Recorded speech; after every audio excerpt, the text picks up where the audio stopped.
Бројните пропусти во градежната изведба на објектот, без хидрантска мрежа ни хидрант во употребна функција, немањето доволно противпожарни апарати според квадратурата на објектот, немањето ниту две излезни врати колку што е пропишано за евакуација на луѓе, а едната импровизирана метална на задниот дел од објектот била заклучена со катанец и без квака одвнатре, обложена со гипс картон и сунгер за звучна изолација. Ова се само дел од пропустите во дискотеката Пулс како резултат на низата пропусти, но издавањето лиценци посочи денеска обвинителот Коцевски говорејќи за истрагата за трагичниот настан во дискотеката, но информираше дека се гонат сите оние што ги издавале лиценците и дека станува збор за објект кој имал намена за лесна индустрија, не исполнувал услови да биде кабаре, но осомничените добивале лиценци и организирале угостителски услуги. За период од 13.2.2024 година до 13.2.2025 година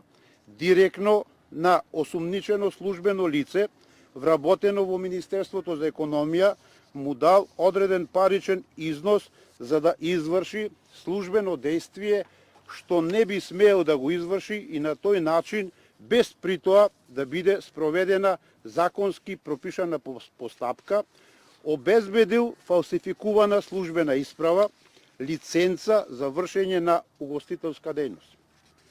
Поради тоа, против вработениот во Министерството за економија е поведена постапка и за примање на подкуп од член 357 од Кривичниот законник. Една од осомничените е и собственичка и управителка на осомничено правно лице од Кочани, која во текот на 2010 година постапила по барање на осомничениот собственик и му изготвила основен проект како услов за отпочнување со работа и вршење на угостителска дејност кабаре, иако знаела дека не постоеле законски услови објектот да биде пренаменет од категорија лесна индустрија во објект што врши угостителска дејност кабаре.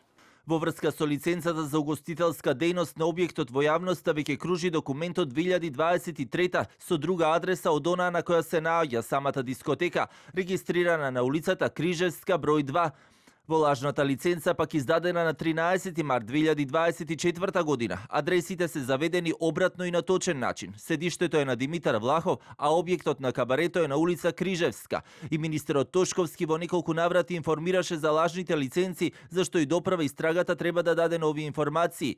Дека се почесто се среќаваат фалсификувани документи. Во гостување на телевизија 24 говореше инженерот за безбедност Стојчевски. Логично е дека ако вие не поднесете барање и за тие пари добиете оригинал, тоа значи дека вие сте свесни дека не ги исполнувате условите, дека можеби некој ќе ве спречи во тоа и нема да ве даде лиценцата.